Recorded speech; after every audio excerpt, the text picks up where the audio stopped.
Deixa eu só pegar aqui, peraí.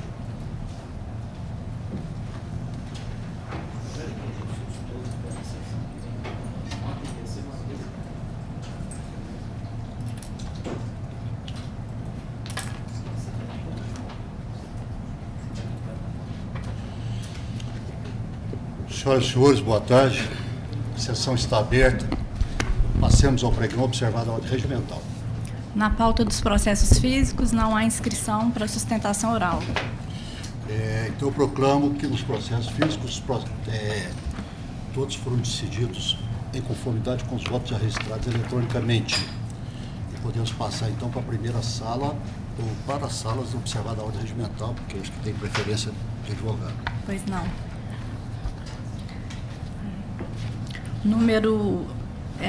Processo da relatoria do desembargador Jorge Berg de Mendonça, é um pedido de preferência no número 33 da pauta, é um ROPS 12.433.47/2018. O Dr. Rogério Andrade Miranda está inscrito para representar a reclamada, que é a recorrida.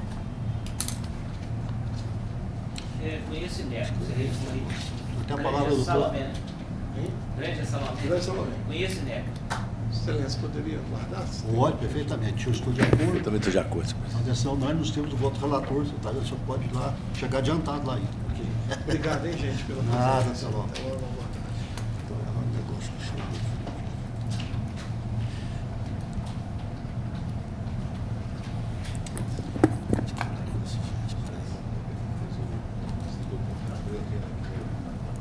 Podemos continuar. Pois não. Decisão unânime nos termos do voto relator.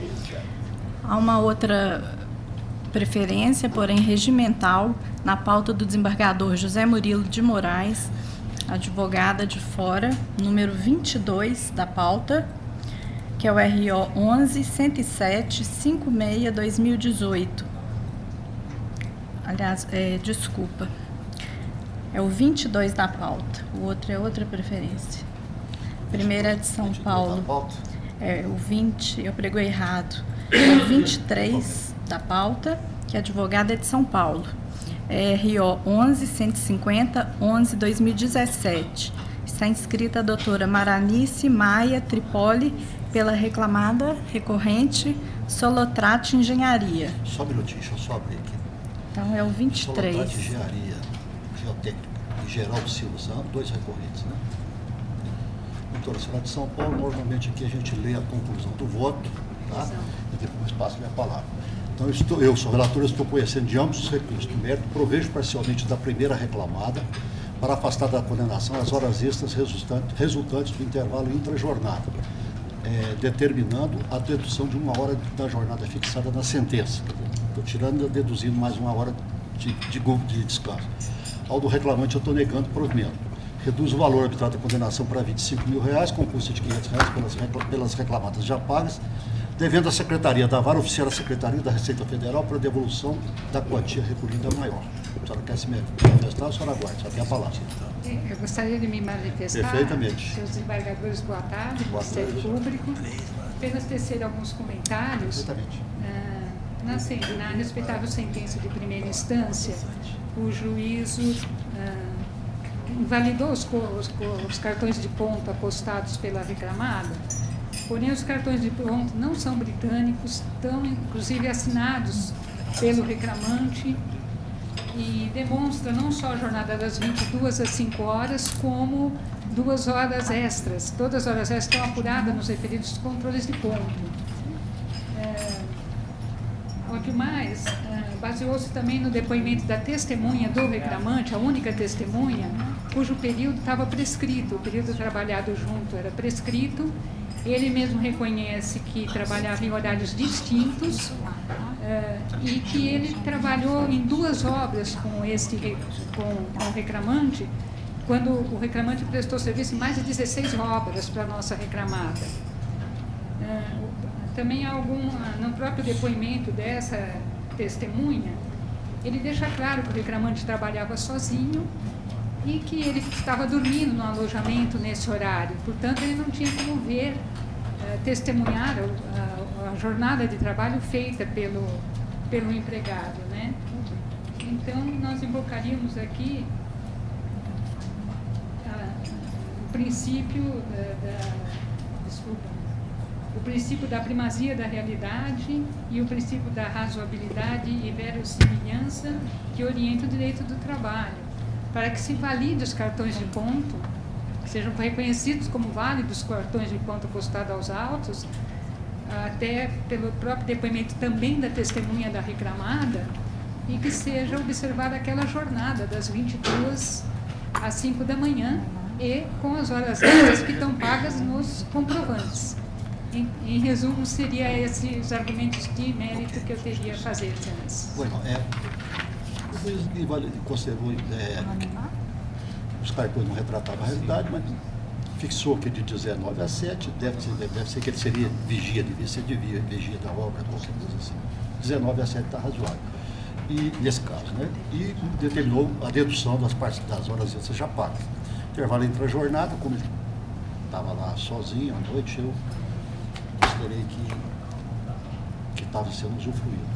Bom, tem divergência? Não, inteiramente de acordo. De acordo, então, tratamento de citação, atenção unânime nos seus votos do relator. Pois não? Uma boa tarde. Boa viagem. Próximo.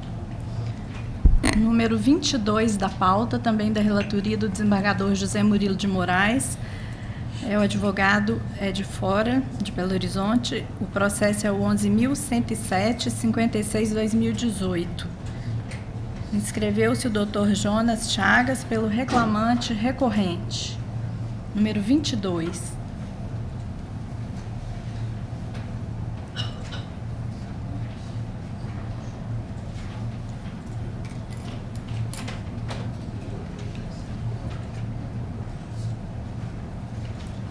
Excelências, boa tarde. Boa tarde. Gostaria de cumprimentar a turma. Peço licença para fazê-lo na pessoa do senhor presidente. Serei breve. Só um minutinho que eu vou só concluir, de qualquer forma já passo-lhe a palavra. Perfeito, excelência. Porque eu estou conhecendo de ambos os recursos no mérito, estou negando o provimento a ambos. Só tem a palavra. Perfeito. Só para facilitar. Perfeito, excelência. Gostaria de pedir licença para utilizar os termos reclamante e reclamado, tendo em vista que ambas as partes recorreram, então até para facilitar um pouco a minha argumentação. O reclamante, ele foi em dezembro de 2016, ou seja, há quase 3 anos, foi acusado de desviar materiais da empresa, portanto, já há 3 anos até hoje não teve prova de nada disso, mesmo porque o fato não aconteceu. A reclamada não cuidou de juntar nada aos autos e, apesar de que a sentença ACO, ela diz que a empresa não fez nenhuma acusação formal ao trabalhador de que ele estava cometendo o delito de furto e que, portanto, isso não enseja o dano moral. Porém, eu peço a gentileza de Vossas Excelências para me acompanharem na folha 207 dos autos, que é um telegrama enviado pela própria reclamada ao reclamante, acostado aos autos pela própria reclamada, e que diz na parte final o seguinte: o qual se constatou após regular investigação policial cumulada com apuração interna, agora atenção por gentileza, de fatos criminosos operados nas dependências da DHL e decorrentes de sua atuação funcional. Ora, com todo respeito, se isso não é uma acusação direta, objetiva do crime de furto, o que é então? Com todo respeito, eu gostaria também de fazer uma pequena leitura de um acórdão desse egrégio tribunal, analisando o mesmo fato, porém foi um outro trabalhador, demitido nas mesmas circunstâncias, no mesmo dia, na mesma hora, no mesmo local, mesma acusação, onde os desembargadores destacaram o seguinte: viola sem margem de dúvida a honra e a dignidade de qualquer trabalhador, pois não é crível que um indivíduo comum não se importe com a falsa acusação de ser desonesto, por supostamente ter praticado o desvio de carga. E é nesse momento que eu peço licença e a gentileza de Vossas Excelências de imaginar que se fosse com a gente essa acusação, será que não seria, será que não teria dano moral? Se fosse comigo, se fosse com Vossa Excelência, chegasse aqui o presidente do tribunal e falasse: olha, o senhor está exonerado porque Vossa Excelência foi desonesto e cometeu um crime aí, de furto, por exemplo. Será que não haveria uma ofensa à honra subjetiva desse trabalhador? Bom, a jurisprudência consolidada nacional, seja nos tribunais regionais, quanto no egrégio TST, ela diz que a prova do fato danoso, a prova do dano moral, perdão, ela é in re ipsa, ou seja, demonstrado o fato danoso, provado está o dano moral.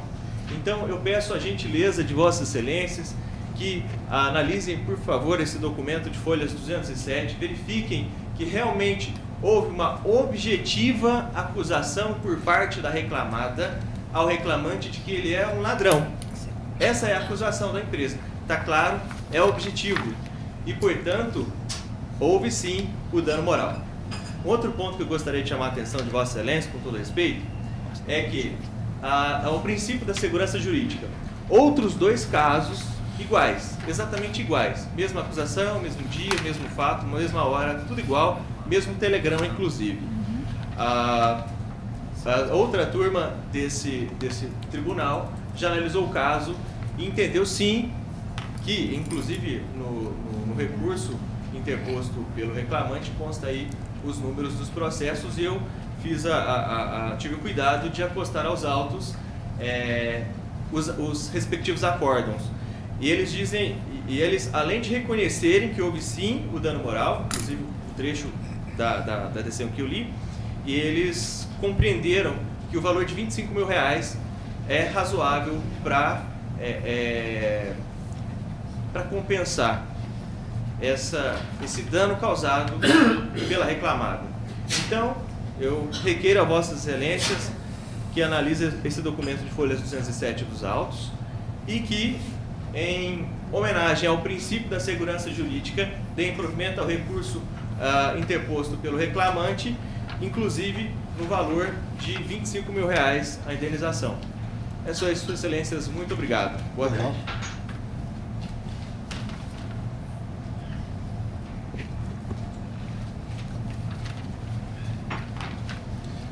Aqui o juiz examinou a prova toda aqui, inclusive teve esse boletim de ocorrência, que realmente houve lá uma questão lá na empresa. E aqui consta o seguinte, por exemplo, aqui,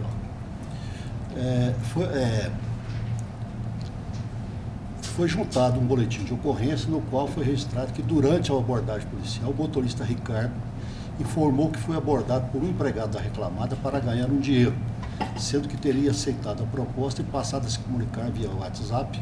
Consta do documento ainda que o motorista mostrou as fotos aos policiais, os quais foram identificados como Jonathan e Marcos. Jonathan é o reclamante.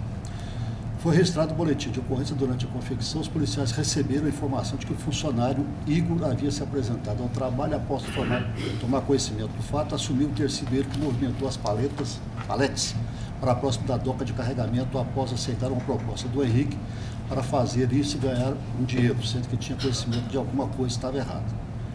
A delegada de polícia afirmou no despacho que as informações constantes do boletim de ocorrência não eram suficientes para a formação de convicção, que não havia indícios de autoria e materialidade para a lavração razão pela qual determinou que fossem reduzidas a termos declarações dos envolvidos e as testemunhas arroladas, bem como que o expediente fosse encaminhado à delegacia especializada de furtos e roubos para a apuração dos fatos. Então foi encaminhado lá para apurar. Não foi juntado aos autos qualquer documento relativo ao inquérito policial instaurado conforme a portaria. O resultado da apuração supôs que não há também sequer prova de que tenha ocorrido denúncia por parte do Ministério Público. Aí então ele afastou a justa causa por esse motivo, mas também não deferiu o dano moral, porque considerou que não teria havido esse dano moral, etc. Agora, o fato de haver duas turmas de sentido contrário, isso é normal. Isso é a coisa mais normal do mundo, é haver essas divergências aqui, até porque depende muito da instrução de cada processo, depende muito do juiz de primeiro grau que instrui o processo. Muitas vezes o processo pode ser bem instruído ou mal instruído. Se for mal instruído, o processo é bem instruído o outro. E também tem participações aqui, tá vendo? Isso aqui, participação aqui, tem sempre, as participações não foram as mesmas. Um é motorista, o outro é operador de paleta, o outro é não sei o quê. Uns têm foto, outros não têm. Bom, mas enfim, eu mantenho meu voto, Vossa Excelência ficam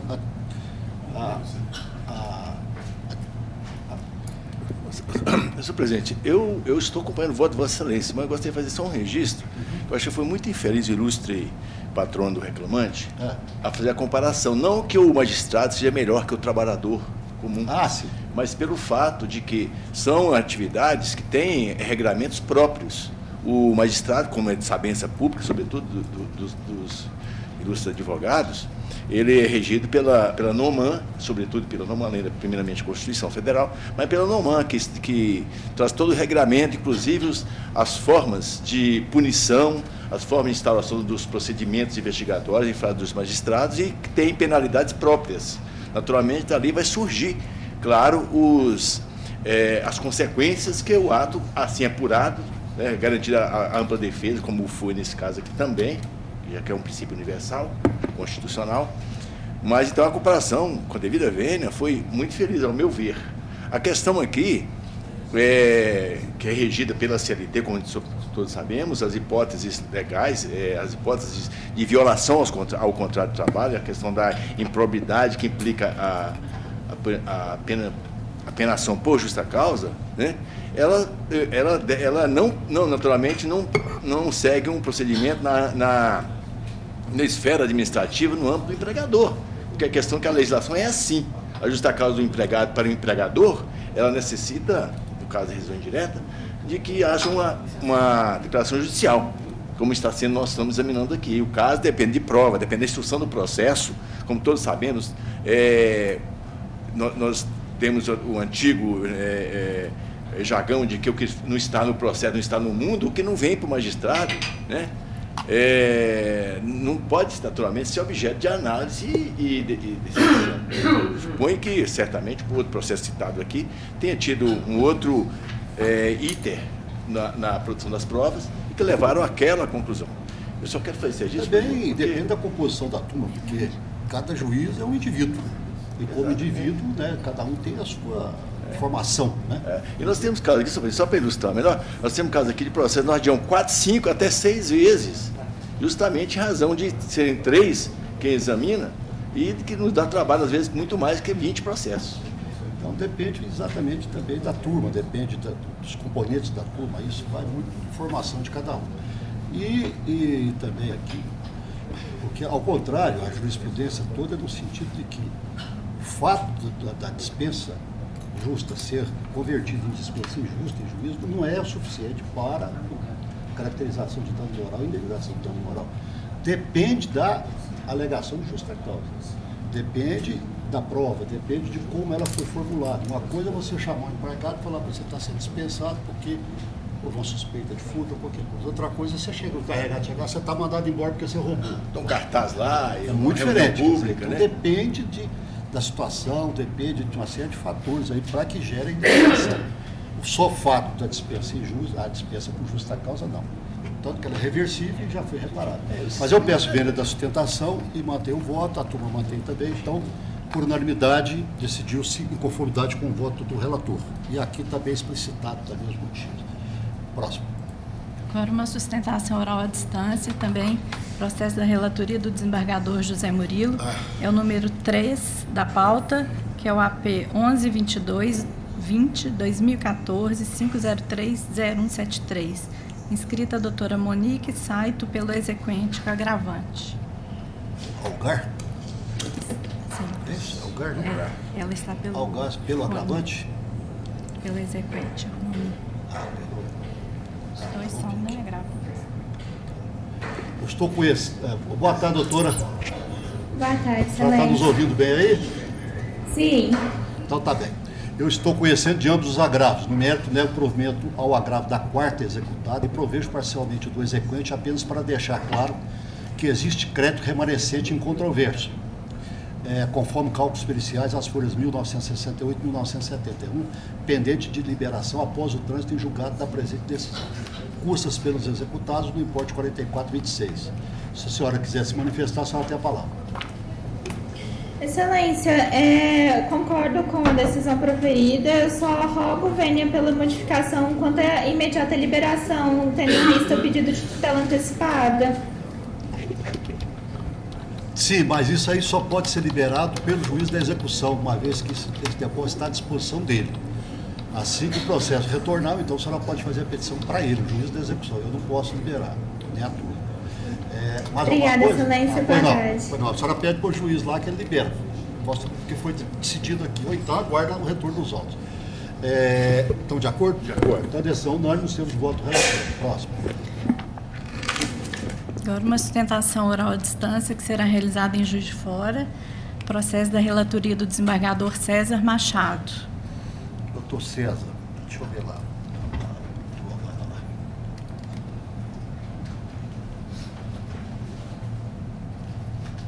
Qual o número?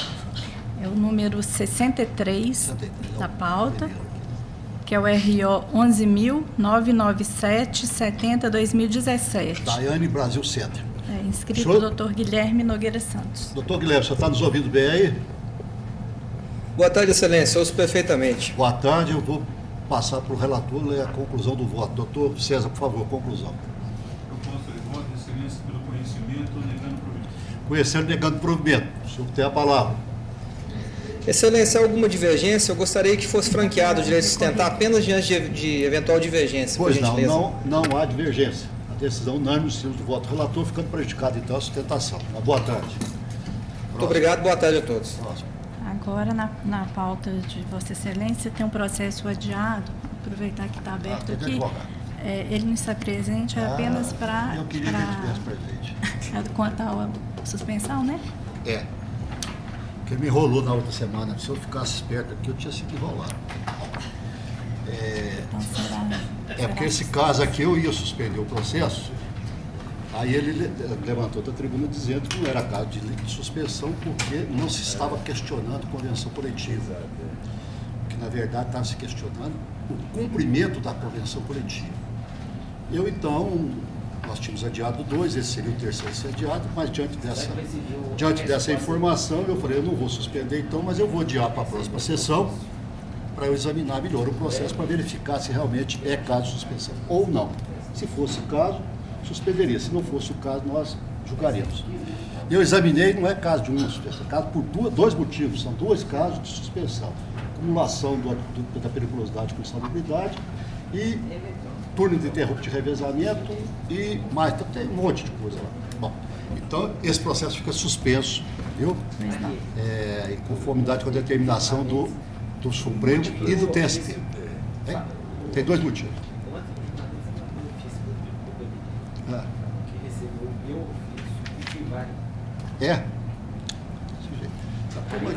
Essa turma daqui é... A pior de todas. Eu me excluo dessa coisa, mas vocês são... Tá bom. Porque o doutor Jorge que mandou o ofício lá para o ministro. Para o ministro Gilmar Mendes, para que ele explique quais realmente são os casos que estão suspensos ou não, porque o tribunal que está dando uma orientação, a administração dando uma orientação, o TST está dando outra administração e nós estamos meio aqui no... Aí ele manda lá, porque aí... Manda ele para tem um WhatsApp, o negócio está mais ou menos assim. WhatsApp, ó, ministro, fala aí e tal. Bom. Tá bom, então fica suspenso, viu? Pois não. Próximo. É um outro processo adiado, porém da relatoria do desembargador Anemar Pereira Amaral. É o 44 da pauta, que é o RO 11.347/11/2017. Presente, Dr. Léo Honório de Almeida Leonardo. Doutor Léo, já fez a sustentação? Já. Já, doutora Anemar. Senhor presidente, eu estou conhecendo os recursos interpostos, estou dando parcial provimento a ambos, o apelo das primeiras e segundas reclamadas para reduzir o valor da condenação de indenização por danos morais para R$30 mil e ao recurso do reclamante para majorar a condenação por danos estéticos para o montante de R$40 mil e acrescer a condenação ao pagamento de diferença de PLR nos termos das CCTs relacionados aos autos com a inicial, à exceção dos semestres em que o período de apuração coincidia com o afastamento laboral 25/1/2014 a 3/11/2015. Estou mantendo o valor da condenação, senhor presidente. Pois não, é doutor César e doutor Jorge que participam do julgamento. Se o senhor tinha feito uma Sim. divergência na sessão anterior, e aí surgiu a decisão do Supremo. Aí nós viemos em debate para É um dos processos que eu tenho pensando aqui. Já é a quarta vez que foi adiado, sim. Para exigir estudos, entendeu? Essa decisão é aquela decisão da responsabilidade objetiva. Aí veio uma decisão remanescente do Supremo aí que deu mais vigor ainda, então, essa tese a tese da responsabilidade objetiva e o Dr. César fez a... Isso também é outra encrenca. Por que não fala quais são as atividades que serão consideradas como atividade de risco? Não fala, fica também interpretação subjetiva. Mas essa... Aí cada um pensa de um jeito. Pelo que eu pude verificar, só que eu fiz, né? Agora eu vou começar a mandar oficina. Mas não há, porque há interesse do plenário do Supremo de esclarecer isso agora. Precisa porque o esclarecer. Barroso e o... Teve dois votos, foram dois votos no sentido que deveriam esclarecer. Deveria de dar como base aquela relação. Porque senão vai ficar aquela história. Para mim, isso aí é atividade de risco. Para o outro, não é atividade de risco. E aí? Como é que você enquadra? Para um caso, tem responsabilidade. Para o outro, não tem. Sabe, isso vai ficando muito... Sabe, é um tal de ficar processo suspenso, o treino manda, quer dizer, o Supremo manda, a gente não manda, ninguém anda. O TST tem até, examinando recentíssimas decisões, o TST inteiramente tem decidido caso de transporte motorista profissional de caminhões. Tem casos que a gente não tem dúvida. Tem casos que você não tem dúvida, igual nesse caso lá do Supremo, que deu o título lá, o que é? O cara é esse vigilante aí de carro forte. Carro forte. Isso aí não há dúvida. Motorista não há dúvida. Agora, mas tem outras atividades que você fica em dúvida, né? Que fica ali. Daqui a pouco eles inventam lá. Atividade meia, atividade fia, atividade social. Respeitar aquela relação é bom que tem fundamento legal. Bom, então vocês estão de acordo agora? Agora já. Senhor presidente, me permita uma pequena ponderação. Pois não. A decisão do Supremo na semana passada não representa novidade ao que já era a posição da turma. A turma já consagrava... Nossa turma não. Essa turma aqui não dava a responsabilidade objetiva. Dava em algumas hipóteses. Não, a gente aplicava só a Constituição. Só a conta. Não era isso? A nossa posição era essa. Só de acordo com a Constituição. Sempre teria que haver culpa da empresa, sempre. Bom, disse isso agora, em função de um acórdão agora de agosto, da lavra do eminente desembargador Anemar.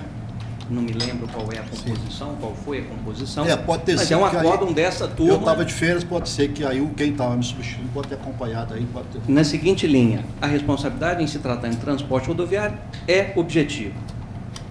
Se houver culpa de terceiro, não é atenuante. Mas se houver culpa da própria... O acórdão é nesse sentido. Sim. Se houver culpa da própria vítima, afastaria a responsabilidade objetiva. Bom, partindo dessa premissa de que a turma entende que a responsabilidade objetiva, decisão do Supremo não representa novidade nenhuma. O Supremo não enfrenta essa questão da excludente. Não. Se a culpa da vítima excluiria ou não. É isso que está em julgamento. Só para esclarecer, aqui a questão da responsabilidade da culpa concorrente já foi afastada. O juiz primeiro afastou e eu estou entendendo que não houve culpa concorrente. Houve culpa do empregado? Não houve qualquer culpa do empregado. Então, prevalece unicamente a responsabilidade objetiva. Até eu fiz algumas pesquisas sobre a questão da compatibilidade entre responsabilidade objetiva e culpa concorrente. Como é que vai haver uma culpa concorrente que é subjetiva diante do mesmo fato em que se está se reconhecendo a responsabilidade objetiva? Responsabilidade objetiva afasta tudo. Afasta tudo, é incompatível. Quer dizer, mesmo que a culpa seja do empregado, eu entendo que afasta tudo, porque se é objetivo é por causa da atividade de risco. Se a atividade de risco, você está trabalhando, você vai correr com isso. É objetivo, aí não leva nada em questão subjetiva. Nós estamos só discutindo teoricamente, porque eu não estou participando desse julgamento. Foi o entendimento. Vocês estão acompanhando, né? Sim, senhor. Tinha feito a divergência, mas aí com a réplica do doutor Anemar, eu resolvi retirar a divergência, então por isso estou acompanhando. O doutor Jorge está acompanhando? Então, a decisão unânime, os seus votos. Boa tarde, muito obrigado. Boa tarde. Qualquer coisa pode ser esclarecida em embargo declaratório, que talvez vá haver mesmo, né? Porque se ficou aí 3 vezes adiado, 4 vezes adiado, porque a coisa está na dúvida. Vamos para o próximo? Pois não. É um adiado também da última sessão, número 45 da pauta, da relatoria do desembargador Anemar, é o RO 11-767-25-2016. O pedido de vista foi formulado pelo desembargador César Machado. Está presente a doutora Ariane Priscila Coutinho dos Santos, que já realizou sustentação oral. Já fez sustentação? Já. Doutor César que pediu vista? Sim, senhor. nesse momento eu vou acompanhar. Acompanha. Então, prevalece então o voto do doutor Ademar por unanimidade, ok? Obrigada, excelência. Por nada. Próximo. Agora terminaram as preferências. A pauta do desembargador José Murilo de Moraes. Tá, vamos lá. Número 15 da pauta é o RO 10 563 48 2018. Luciana Inscrita e PBV. doutora Adriana Castanheira, pelo recorrido Banco BS. PBV e BS2. Sim. Banco Bolé. Bom sucesso e mais alguma coisa.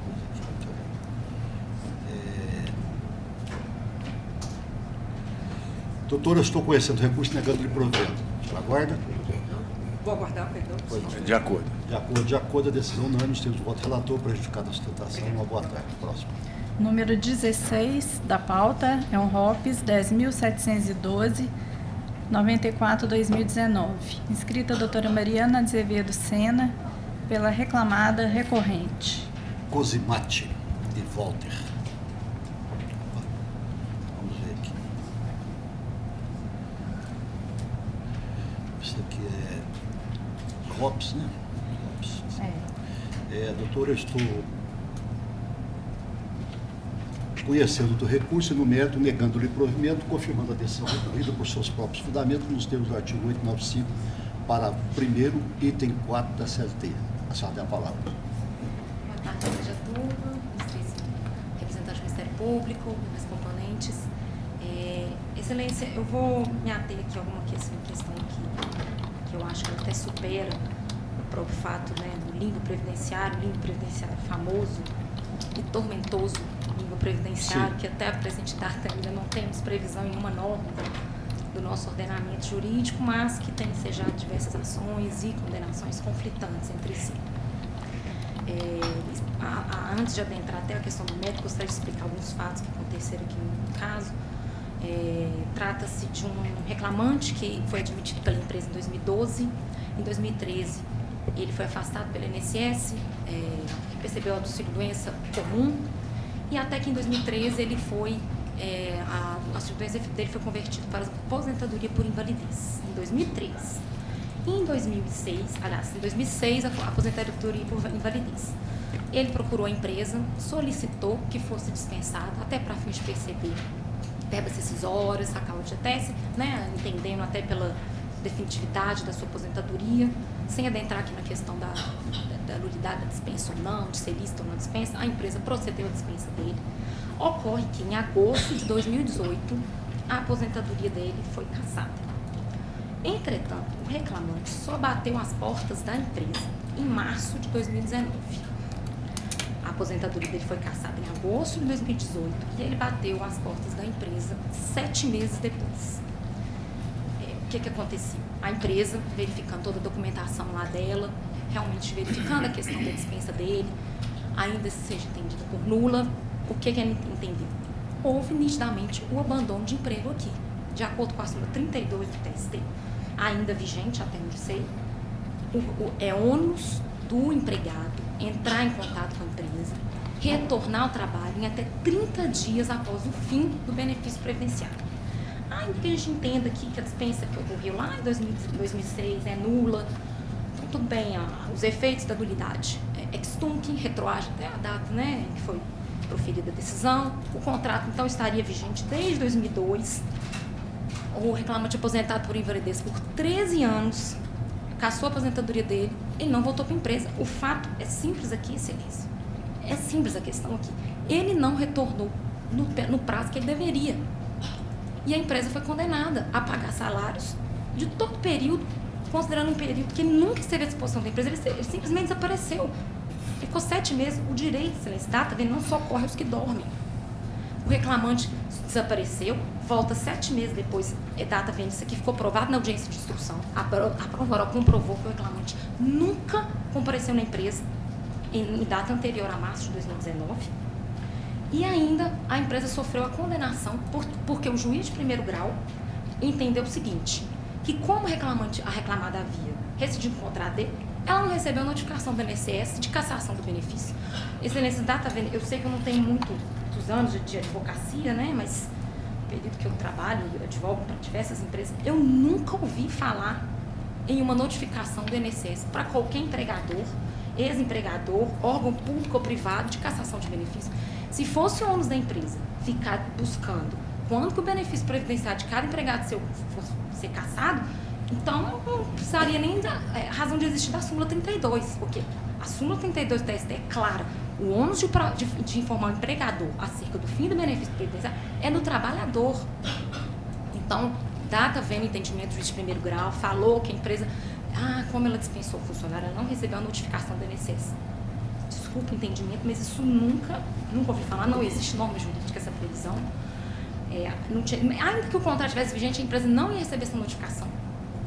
Não tinha como, o reclamante compareceu meses depois, foi sim lícita a dispensa dele por justa causa, por abandono de emprego. A empresa entendeu que a dispensa, o contrato deveria ter sido suspenso, tudo bem, a nulidade da dispensa, mas o fato que o que não anula a dispensa dele, o fato que não obsta, aliás, que obsta o reconhecimento de qualquer outro fato, outra questão no processo, é que ele compareceu 7 meses depois na empresa e pedindo para pagar salário por um período que ele nunca esteve à disposição. Ele fala no processo que ele está incapaz, ele fala que não consegue levantar um saco de arroz, excelente. Aí ele quer receber salário? Imagine só, ele está recorrendo perante a INSS, seja administrativo judicialmente, sendo reconhecida a incapacidade dele, anulando a decisão proferida pela INSS de cassação, aí ele vai receber benefício previdenciário e salário? Vai receber salário também, os dois, excelência? Entendeu? O entendimento do juiz de primeiro grau e todo respeito ao entendimento de Vossa Excelência, relator, eu peço para que os demais não acompanhem, é imputar ao empregador a responsabilidade do Estado. O reclamante está incapaz. O INSS fala que ele não está. A relação estabelecida aí, entendo eu, é entre reclamante e INSS, não é entre empresa. Entendeu? Eu até peço licença aqui para ler uma decisão recentíssima, proferida pelo juiz da terceira vara daqui de Belo Horizonte, proferida agora em setembro, acerca do limbo previdenciário. Fala o seguinte: a temática atinente ao conhecido limbo jurídico, ou seja, quando o empregado não desfruta de benefício previdenciário e também não recebe salários do período correspondente, não possui regulamentação expressa. A respeito, não há prova de que a ré tenha impedido o ator de retornar às suas atividades no período compreendido entre a cessação do benefício até a data em que foi realizado o resumo de retorno. Diante da confissão, conheço que o retorno não se deu por opção do autor. Logo, não há nenhum dano imputável à ré, que tomou todas as cautelas necessárias, encaminhando ao órgão previdenciário, que por sua vez negou conceder o benefício previdenciário. Compete ao autor, na esfera competente, postular a indenização em face do órgão previdenciário em relação a todo período que, embora estando incapaz, não lhe foi concedido o benefício previdenciário. Processo 0011-016-40-2017, 15.3, proferido pela terceira vara. Então, eu peço, vendo o entendimento de Vossa Excelência, que os demais embargadores não Bom, a questão aqui é o seguinte: realmente essa questão está tormentosa, até mesmo agora acabei de orientar lá no meu gabinete um processo lá que esse está mais complicado, esse está complicado mesmo, a respeito desse tal do limbo jurídico, exatamente isso, quer dizer, e veja bem a situação do empregador. O INSS dá alta, fala que o empregado está apto, ele vai à empresa, a empresa acha que ele não está apto, o departamento médico da empresa acha que ele não está apto, fala, não posso te deixar trabalhar. Aí como é que faz? Volta para o INSS e ele fala, está apto. Não deixa ele trabalhar, ele vai voltar. Então ele fica naquele, vai lá, vai cá, então a Justiça do Trabalho naturalmente decidiu o quê? Não, já que é assim, a empresa paga, porque o risco é dela, ele é empregado, etc. Essa empresa paga. É justo, não é, mas tem que ter uma solução. Bom, agora, se a empresa deixa ele trabalhar, o INSS falou que você está apto, embora o meu departamento médico ache que você não esteja apto, entendo que você não está apto, mas eu tenho que te colocar para trabalhar, senão eu vou ter que te pagar sem trabalhar. Se você coloca o empregado, o que ele vem na justiça depois dizendo que quer danos morais porque a empresa colocou ele para trabalhar quando ele não estava apto para trabalhar, e o próprio departamento médico da empresa falou que ele não estava apto para trabalhar. Seria a situação. Mas, infelizmente, são coisas que aparecem no dia a dia do direito. O direito é isso, cada dia aparece uma coisa nova, né? A lei não regula o ato, o fato, e o fato é que regula a lei. Então, a lei deve vir depois para demonstrar, para solucionar essa questão. E aqui, no caso, ainda piorou, porque antigamente, você, empregado afastado por mais de 5 anos, por aposentadoria por invalidez, aquela aposentadoria tornava-se permanente. Ele não podia ser revisto. Então acabou, morreu o assunto, está aposentado e acabou. Extinguiu o contrato e morreu o assunto. Depois mudou a lei e falou, não, nunca agora a aposentadoria vai ser permanente, definitiva. Ela pode ser revista a qualquer momento, independente de quinquênio, 10 anos, 15 anos, não interessa. Foi o que aconteceu aqui. Então, o que acontece? Quando ele saiu da aposentadoria, quer dizer, o contrato não estava extinto, tinha que aguardar.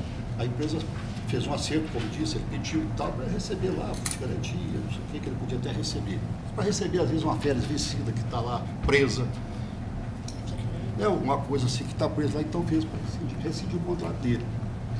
Agora, eu não sei atualmente, com esse PJE, essas questões eletrônicas, eu não sei, mas até algum tempo atrás, antes dessa questão eletrônica, a Previdência sempre comunicou o empregador de alta do empregado. Estou dizendo isso que eu trabalhei 12 anos no departamento pessoal e sempre nós recebemos a comunicação. Posteriormente, eu não sei, também tem 40 anos que eu sou juiz, então, tem 40 anos que eu fui chefe de departamento pessoal, faz pouco tempo. Então agora eu não sei mais, porque eletrônico também dá alta lá, não sei. Mas de qualquer forma, veja bem, o empregado, então, ele estava desligado da empresa. Oficialmente ele estava desligado porque a empresa mandou ele embora, em 2006. Só que em 2018 ele teve alta, em junho de 2018 ele teve alta. Aí, segundo ele compareceu à empresa, a empresa falou que ele não estava apto para trabalhar, até a senhora confirma isso, que ele não estava apto, não deixou ele trabalhar. Tanto isso é verdade, está vendo, porque ele depois fez uma notificação extrajudicial para a empresa. Em março. Pois é, mas se ele não tivesse ido na empresa e a empresa não deixasse trabalhar, para que ele ia fazer uma notificação extrajudicial? Ele fez essa notificação certamente para se resguardar. Tá certo? Bom, então foi em virtude disso que a empresa foi condenada a reintegrá-lo e tal, pagar o salário do período. Ainda bem que não é desde 2006, é só de 2018 para frente. Se fosse meu lá, está um negócio lá que é de 10 anos, não sei como é que, claro, tem prescrição, mas realmente é uma questão tormentosa que deve ser analisada em cada caso. Aqui, como é um COPS, é um processo sumaríssimo, e no processo sumaríssimo a gente normalmente leva muito em consideração o que o juiz de primeiro grau decide, porque, aliás, também a gente diz aqui, quando saiu esse COPS não era para ter recurso, não era para ter recurso nenhum, seja ótimo, não era para ter recurso. A decisão de primeiro grau valeria de qualquer forma, tanto que fala lá que o juiz pode adotar a solução que ele achar mais compatível, etc., que era para dar um poder para o juiz mesmo. Mas depois, não, você tem que recorrer, porque é inconstitucional, seria inconstitucional, não sei o quê. Tanto que fala, se você confirmar a decisão, você não precisa nem fundamentar. Depois, simplesmente, não precisa nem ter voto. Eu faço voto por questão de respeito à parte que recorreu e tal. Mas se você quiser simplesmente constar ali, manter pelos próprios fundamentos, você não precisa fundamentar mais nada, porque é isso mesmo, inclusive a orientação do TST nesse sentido, para não ter recurso de revista. Tá certo? Mas aqui a gente faz o voto, outros fazem a certidão e tal. Então peço vênia, né? Sei que é tormentoso mesmo, mas mantenha aqui o procedimento do primeiro grau. Doutor Neymar está voltando. Doutor Neymar votou certo. Só fazer um adendo, porque ele retornou em agosto, pediu a reintegração em agosto de 2018. Se a empresa tivesse reintegrado, ele teria trabalhado até agora e completou o ano da reintegração e poderia ser dispensado, sem justa causa. E a lei fala que a empresa poderia indenizá-lo. A empresa poderia indenizar o período da estabilidade, etc. Então, quer dizer, trocando em miúdos, a empresa, no final das contas, se ela resolver se ater com ele agora, vai ser da mesma forma, não terá prejuízo. Se fosse o caso, talvez se ele que não teve o trabalho dele. Se houve a questão de acidente de trabalho. O caso dele estava aposentado por invalidez, não se sabe se era por acidente de trabalho ou se foi doença. E também parece que ele não tem condição de trabalhar, porque é o tal do limbo, negócio complicado. E outra coisa, você vai para a Justiça Federal, igual o caso que eu estou com ele lá, ficou 5 ou 6 anos na Justiça porque falou que ele não tem razão. E aí? Negou o provimento ao recurso dele. A empresa também nem teria como reintegrá-lo, ele, à época de agosto de 2018, porque ele apareceu só em março de 2019. É complicado.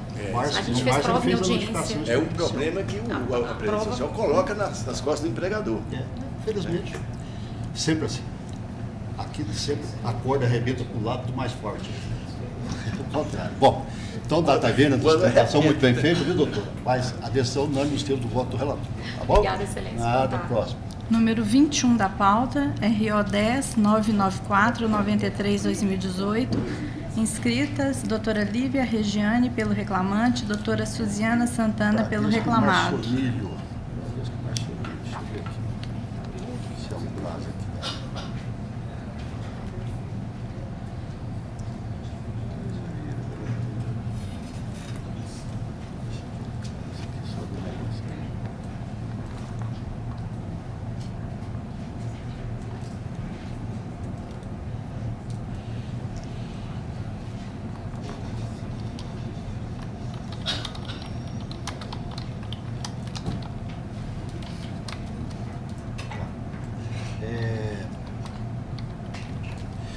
Eu conheço dos recursos no mérito ao do reclamado, dou-lhe parcial provimento para afastar da condenação o pagamento como extra da 7ª e 8ª horas trabalhadas. A hora extra oriunda do intervalo intra-jornada. Determinar a aplicação do divisor 220 para as horas extras remanescentes. Excluir a multa por litigância de má-fé e para condenar o reclamado ao pagamento dos honorários advocatícios com percentual de 5% nos termos do artigo 791-A, parágrafo 4 da CLT. Ao do reclamante, nega-lhe provimento. Reduz o valor arbitrário da condenação para 25 mil, com custo 500 por reclamado, já pagas, devendo à Secretaria da Vara Oficial da Secretaria da Receita Federal, para a devolução da quantia recolhida maior. Deixa eu só ver o negócio aqui desses honorários aqui. Honorários.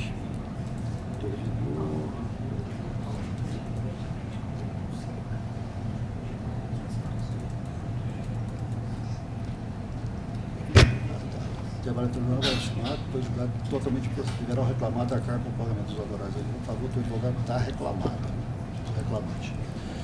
5%. Então, achei que tem um erro aqui na conclusão. Para condenar o reclamante ao pagamento dos honorários advocatícios da reclamada em percentual de 5%. Ok? Quem fala primeiro é reclamante. Não. Doutora Lívia. A todos. Boa tarde. Excelência, em relação à jornada de trabalho, ficou mantida a jornada declinada na sentença? Ficou mantida, eu tirei só a 7ª e 8ª. Só a 7ª e 8ª. Sexta e a 7ª. Aliás, 7ª e 8ª. Só a 7ª e 8ª. Ficou mantida as horas extras Sim, além sim. da 8ª, né? E conduz o valor com o divisor 220. Tá certo. Excelência, dá também, né, o reclamante pede a reforma da questão da proposta de voto em relação às horas extras pelo seguinte. De início, o banco informou que ele tinha jornada externa, né? Foi comprovado que a jornada dele era jornada interna. Depois, o banco informou que a jornada dele se enquadrava no 622 da CLT. E, por último, informou que a jornada era 224, parágrafo 2º. Porém, o reclamante não se enquadra em nenhuma das 3 questões trazidas pelo banco, pelo seguinte. O próprio preposto confirmou que o reclamante ele não tinha autonomia para autorizar empréstimo, que ele não tinha carteira de clientes, não tinha meta, as visitas eram feitas em conjunto com outro gerente, né? Ele não podia fazer visita sozinho, que a própria regional que definia a agenda, ele não tinha procuração, todas as testemunhas confirmaram que ele não possuía subordinados, não podia aprovar crédito, não podia aprovar nem operações no caixa. Como é sabido, no Bradesco, praticamente todos os funcionários têm cargo de gerente. Tirando caixa e escriturário, todos os outros são gerentes. Então, o simples fato da nomenclatura de gerente não enquadra o reclamante na exceção do parágrafo 2º. Diante disso, a gente pede a aplicação da revisão da foto. Perfeitamente. A senhora tem a palavra.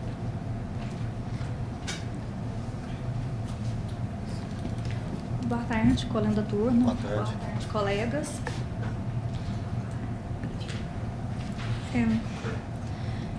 Com relação à questão das horas extras, que está sendo abordada nesse momento, é importante falar que a colega se encontra equivocada, porque não existe essa confissão por parte do preposto. Ao contrário, restou provado que o reclamante ele tinha subordinados, ele tinha poder de mandos, que ele autorizava negociações e acordos, era mandatário com assinatura autorizada, realizava empréstimo, admitia e promovia empregados, além de participar de comissões. Isso especificamente com relação à parte do poder de mando, né, do artigo 622, mas inicialmente é importante que seja enquadrado ainda na jornada externa. Digo isso porque o reclamante ele era gerente de expansão de negócios. Essa atividade ela consiste no auxílio e acompanhamento de diversas agências. O reclamante no exercício dessa função, ele não tinha uma agência fixa e não tinha um gerente a quem ele se reportava. Ele acompanhava um gerente porque ele tinha uma alçada maior que o gerente. Então, no gerente que ele acompanhava, fazendo as visitas dos clientes, ele estendia a alçada dele para poder fechar os negócios e liberar empréstimos e mais. Então, por isso, pede que ele seja enquadrado no artigo 62, inciso 1º, pela jornada externa, Caso não seja esse entendimento, que seja no artigo 62, inciso 2. Com relação aos cursos Treinet, há um depoimento nos autos do senhor Wagner, que ele afirma que a partir de 2012, esses cursos eles só poderiam ser feitos dentro da agência e no horário de trabalho. Por isso, requer também a reforma para poder retirar as horas extras com relação aos cursos Treinet. Com relação à equiparação... A equiparação foi indefinida. Foi indefinida. Foi excluída? Foi. Excluído o primeiro grau, não estou dando problema. Ah. Equiparação. Perfeito. Então, nesses termos, pede a reforma. Não, deixa eu ver aqui. Peraí, só um pouquinho. Ela levantou a questão. Peraí.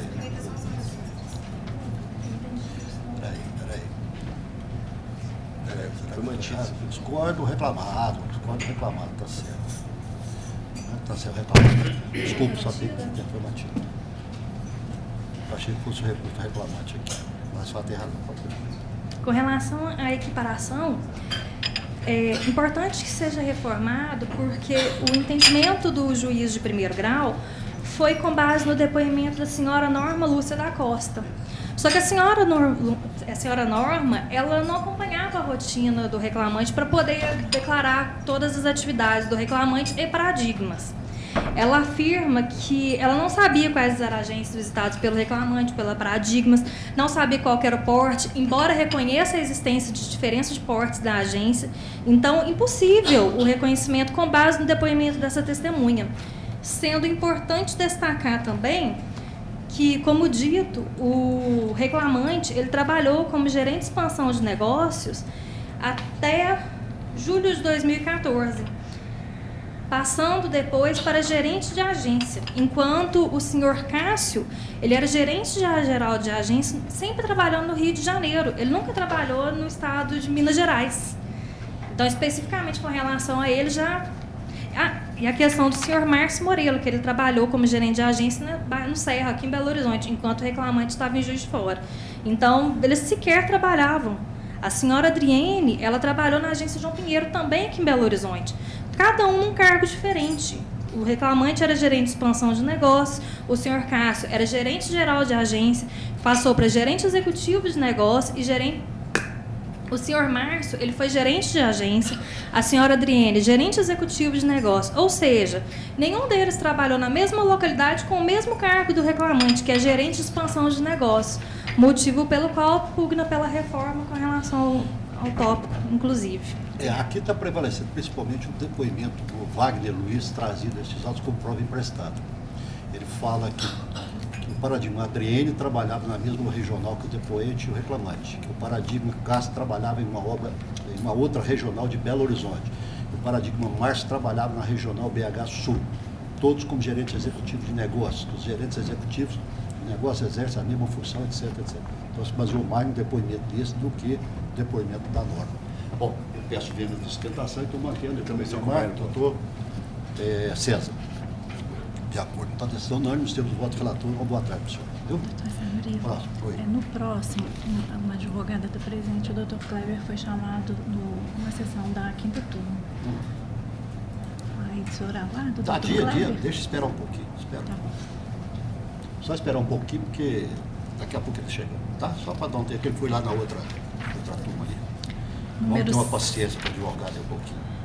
Número 7 da pauta, RO 10.053, 73/2017. Inscrito Dr. Maurício Galdino Quirino Júnior, pela reclamada, que é recorrente. Aqui é a Luciana Maria Amadeu, e aqui nós temos também o nome estranho. Quem foi? BPV Promotora, qual é? 10.563? 10.053. 10.563. Foi digitado errado. Não, está errado. Esse aqui não. Esse já foi. Número 7. Elba Equipamentos. Francisco Otávio, está. 10.053. Doutor, eu conheço o recurso do mérito dolo e parcial provimento apenas para reduzir os honorários da perícia de salubridade e periculosidade para R$ 1.500. Manter o valor arbitrado de condenação por ainda compatível. Só tem a palavra. Boa tarde a todos. Boa tarde. Primeiramente, preliminares arguídas pela empresa. O primeiro ponto aqui, excelências, é quanto a... Só um minutinho. A questão da ausência de inspeção do local de trabalho do reclamante. Na inicial, o reclamante alegou que sofreu um acidente de trabalho, que um pneu teria caído sobre ele. Bom, no primeiro laudo médico, o perito confirmou que não existiu nenhum acidente nos termos alegados na exordial.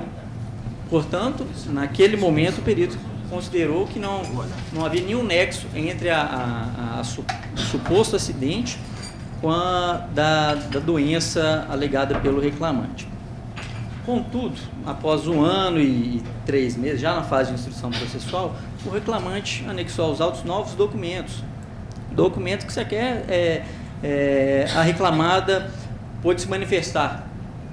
E aí, com base nesses novos documentos, o senhor perito retificou o laudo médico, alegando que esses exames apresentados preclusamente pelo reclamante confirmaram que as atividades desenvolvidas pelo reclamante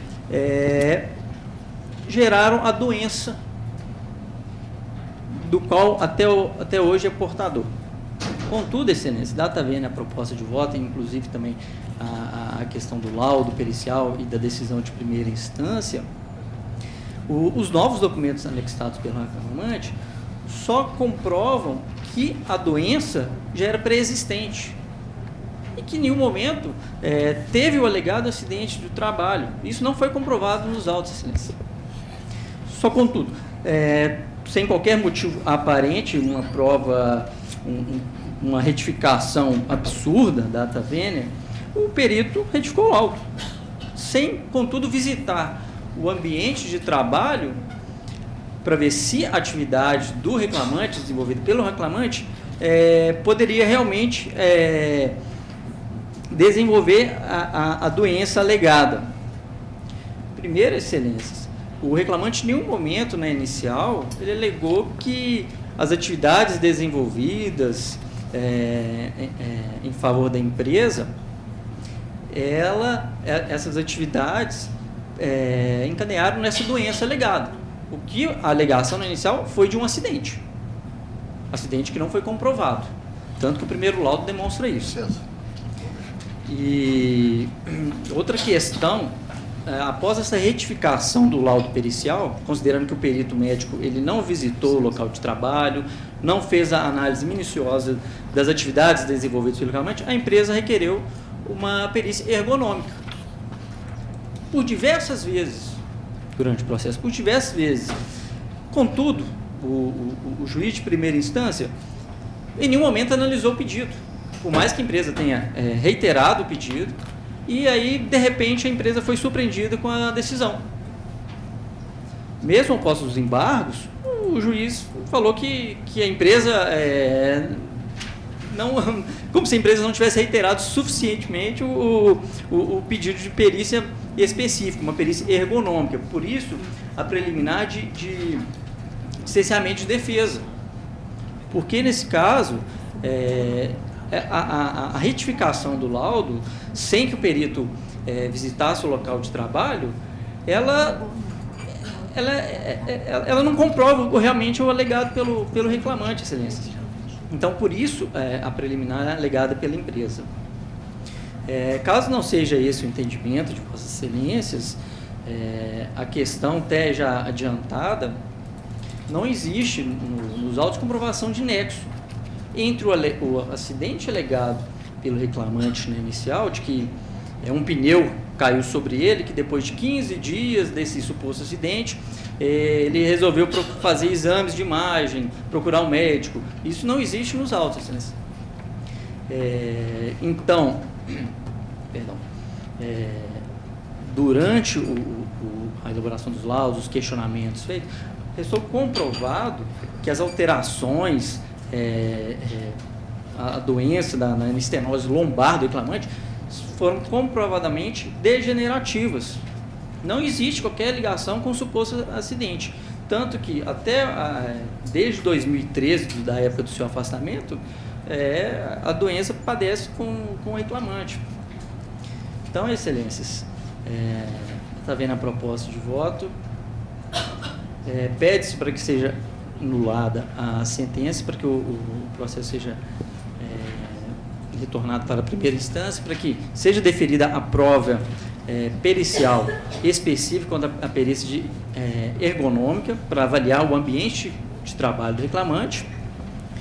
E, caso não seja esse o entendimento, que considerando o que foi exposto, inclusive aqui na tribuna, que não há prova do acidente de trabalho e que as doenças foram comprovadamente degenerativas, que por causa do envelhecimento natural do autor, para que seja a sentença seja reformada quanto também a questão da indenização por dano moral, os danos materiais em que pese a redução, também a questão do seguro de vida, por estar ausente os pressupostos do seguro contratado pela empresa. E outro ponto é quanto à jornada, as horas in itinere. O reclamante não compareceu na audiência, portanto, a pena de confissão foi lhe aplicada. O laudo pericial... O tempo está se esgotando, né? Já? Quase. Serei breve, Quase. E já estou na conclusão. É só quanto agora a questão das horas in itinere. O perito ele separou em 5 trechos. O trecho 1 é referente ao trajeto interno, que restou devidamente comprovado pela empresa que nesse trecho o cartão de pontos já estava devidamente registrado e que nada era devido pelo reclamante. O reclamante, inclusive, não compareceu na audiência, mas para comprovar as alegações, a empresa anexou 3 atas, que são 3 confissões de que o ponto era registrado na portaria da empresa, da tomadora de serviços, e não lá dentro no local de efetivo trabalho. Então, pede aí a exclusão do tempo referente ao trecho 1 do laudo das horas in itinere. E é isso, excelências. Muito obrigado.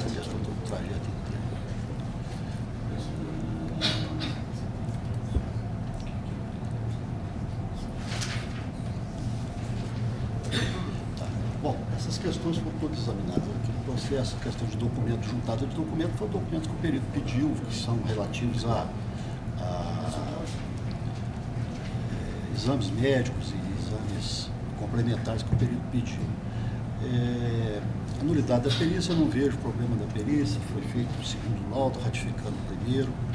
A perícia também aqui de ergonomia, estou entendendo que seria desnecessária aqui. Examino todos os demais aspectos e peço vênia da sustentação, muito bem fundamentada, mas eu mantenho o voto do doutor Ademar e do doutor César. Eu estou acompanhando. De acordo com a decisão unânime do Instituto do Voto Relator, qualquer coisa a gente pode esclarecer. Obrigado. Tá? Até logo. Próximo. Número 13 da pauta é um agravo interno, 10.340-55-2019, inscrito Dr. Thiago Jonas Gonçalves Tomás Jaquino, pela agravante. Vera Lúcia Braga, MGS. Deixa eu ver aqui.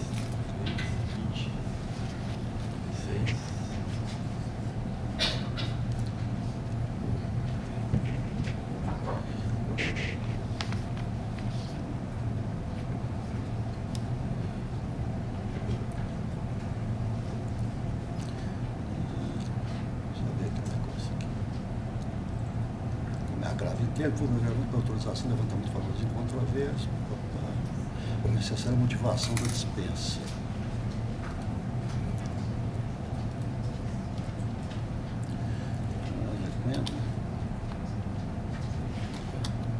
Trata-se de execução provisória, não há como liberar, por fazer liberação.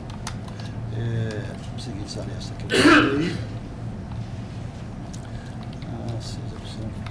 Expedição de alvará, porque não tem como liberar os órgãos.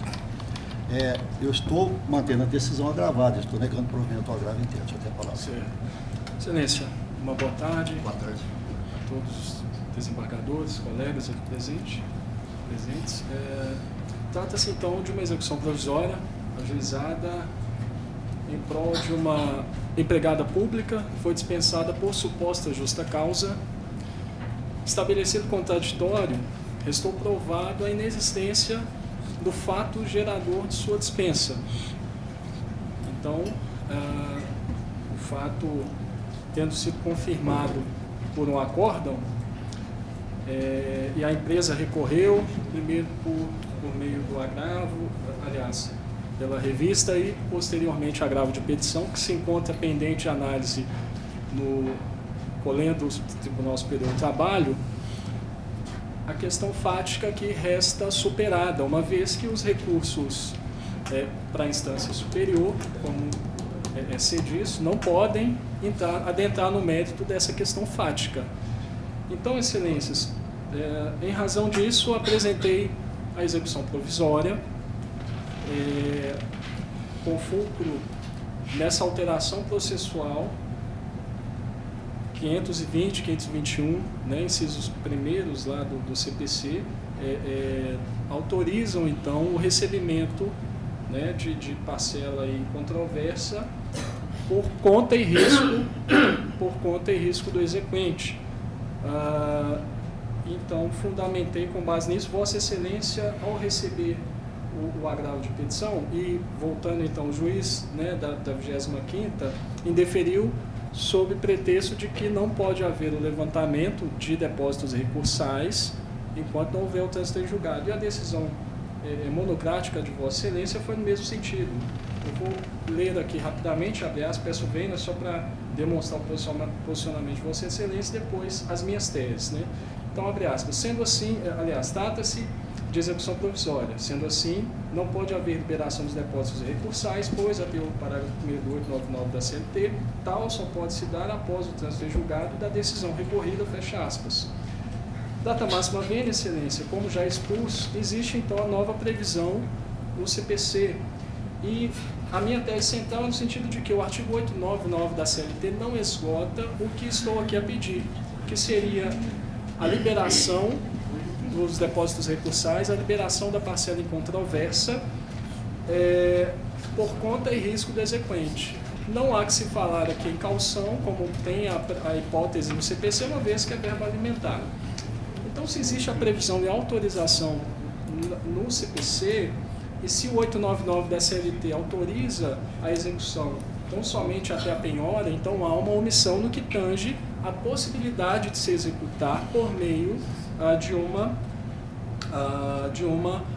por conta e risco do exequente. Então, eu alinho a quem, né, a quem pensa dessa forma, quem faz essa interpretação, porque de fato existe essa omissão no 899 da CLT. Então, a previsão legal do CPC, a meu ver, é clara e data máxima vênia supera o posicionamento esposado por Vossa Excelência nessa decisão monocrática. E um segundo aspecto, Excelência, é que a própria doutrina de longa data já vê a necessidade de se permitir a execução provisória no âmbito da Justiça do Trabalho, porque isso vai de encontro aos princípios aqui defendidos por Vossas Excelências, sobretudo a razoável duração do processo, e enfim, o jurisdicionado, por óbvio, não pode ser penalizado, né, por uma série de problemas que afetam a tramitação dos processos nos tribunais, sobretudo agora que veio uma nova, um novo reconhecimento pelo Supremo, aquele tema 1022, desculpe que tenha esquecido o termo correto, né? Então, ficou reconhecido que esses processos agora devem ser sobrestados em razão desse novo tema, né, que vai ser julgado lá. Mas aqui é a execução provisória, como eu disse, não há como alterar o mérito, porque é fático, né? Então, esses recursos, por força de duas súmulas aqui também mencionadas, não pode haver alteração desse resultado. Eu chamo aqui, então, inclusive, um posicionamento que, inclusive, é de uma profissional daqui do TRT, de uma servidora de longa data, eu acredito, que fez um estudo aprofundado do tema e disse que, abre aspas, a técnica processual da execução provisória prevista no CPC encontra-se em perfeita sintonia com o princípio da duração razoável do processo, por força do artigo 5º, inciso 78 da Constituição da República, fecha aspas. E por fim, excelências, citei também julgados aí de diversas turmas, né, no meu agravo de petição, e no agravo interno, para resumir, eu citei um e gostaria também de ler só um trecho da emenda que sintetiza tudo isso que eu disse. No agravo interno, sustentação 5 minutos. Já passou. Já passou isso? Já passou. Então, para finalizar, gostaria só de reiterar que existe posicionamento já majoritário desse tribunal no sentido de liberar pelo menos depósitos recursais. É isso que eu peço. Bom, obrigado. Em primeiro lugar, o depósito recursal, a lei expressa dizendo que o depósito recursal só poderá ser liberado após o trânsito da decisão. Isso em relação ao depósito recursal. Só poderá ser liberado após o trânsito em julgado. O outro dispositivo que diz que a execução provisória só pode ir até penhora, isso quer dizer que não pode haver alienação de bens nem liberação de dinheiro. Isso é questão de teoria, de teses. Agora, esta turma aqui, inclusive, é o posicionamento, eu cito aqui até um acordo do doutor Anemar Amaral, que está aqui do lado, e cito também 2 acordos da SDI 2 do TST, todas duas de 2018. Um da ministra Adelaide e outro do ministro Alexandre de Souza, agora recente, de 2018, recente, relativamente recente, 2018, no sentido de não se aplicar esses dispositivos do CPC, até porque se libera o dinheiro e depois há uma reversão da decisão, como é que nós vamos, o empregado vai restituir esses valores para o empregador? É praticamente impossível. Em casos muito excepcionais, no caso de uma doença, num caso assim muito excepcional, a gente tem que pensar, claro que com prudência, mas às vezes, em casos muito excepcionais, a gente até pode liberar, acho até que deve liberar. Mas dependendo da parcela que encontrou, em controvérsia sempre libera, mas dependendo, aliás, na execução provisória não pode liberar, mas dependendo da situação, a gente pode até entender de aplicar, mas é muito excepcionalmente. Como regra geral, não. Então eu peço ver e manter minha sustentação. Eu voto, doutora Anemar? Estou também de acordo. De acordo, está vendo a sustentação? Só assim, o posicionamento, é porque o senhor mencionou isso, mas tem outro lado. Quando esses recursos forem julgados, que é muito demorado, na instância superior, e se a empresa decreta falência... Não, mas aí a MGS, o Estado não, pode não pagar, mas ele não quebra, não. Sim, mas isso é um caso específico. Paga e não paga, mas não quebra. Se contrapõe esse posicionamento de Vossa Excelência. Sim, não, se houver uma prova de que, se houvesse uma prova de que a reclamante estivesse doente, necessitada, etc., a gente poderia pensar.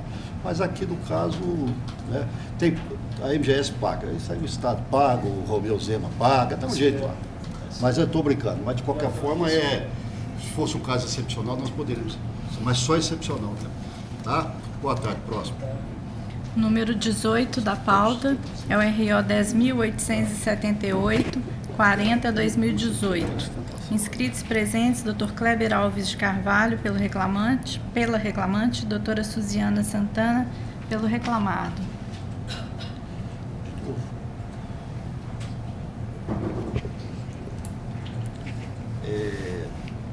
Reclamante adesivo. Reclamante adesivo fala depois. Adesivo fala depois. Bom, mas conheço os recursos que o mérito provejo parcialmente do reclamante, do reclamado, para restringir a condenação em horas extras ao pagamento da 7ª e 8ª horas laboradas. Vou explicar por quê. Porque aqui está discutindo só a 7ª e 8ª. Do jeito que foi decidido em primeiro grau, ficou parecendo que definiu tudo na questão, nós estamos discutindo só 7ª e 8ª, e o pedido foi só de 7ª e 8ª. Então, é por isso que eu estou dando. Com observância dos dias efetivamente trabalhados, conforme se aprovou a liquidação de sentença, afastar o benefício da gratuidade judiciária definida à reclamante, retificar erro material, fazendo constar do dispositivo da sentença a condenação de ambas as partes aos honorários sucumbenciais no importe de 10%, excluindo o pagamento dos honorários assistenciais. Determinar que sejam observados os termos da súmula 368 do TST, enquanto os recolhimentos fiscais previdenciários, ficando autorizado o recolhimento da cota da reclamante. Declarar para fins parágrafo 3º do artigo 8 que não possui natureza salário apenas diferença do FGTS. O reclamante nega o provimento, mantém o valor da condenação. Só para explicar, primeiro, era gerente, mas esse processo, ela já teve um outro processo, que foi reconhecido que o cargo dela não era de confiança, ela se enquadrava no parágrafo 2º do artigo 324. Então, nós não podemos alterar mais isso, eu até faço bastante destaco bastante essa questão. Foi lá da 7ª, me parece, o doutor Marcelo pertence ao relator. Bom, então isso nós não podemos discutir. Então, aqui e lá ela pediu até, foi definido para ela até o ajuizamento da ação. O que ela está pedindo? A partir daquela ação, do ajuizamento da ação, parcelas vencidas e vincendas, está sendo definida. Certo? Então a questão fica por aí. O senhor tem a palavra? Acho que não. O senhor quer se manifestar? Então viu que eu estou definindo o 7º, então eu só cortei porque do jeito que ficou parecendo que está definido dali para frente, o pedido não pede isso não. Mais pedido. Foi não. Senhor presidente e relator, na pessoa de quem cumprimento os demais presentes nessa sessão, eu apenas insisto aqui, na negativa de provimento ao recurso do banco no que tange a justiça gratuita, que foi deferida para a reclamante no primeiro grau, e eu insisto na manutenção desse deferimento no segundo grau.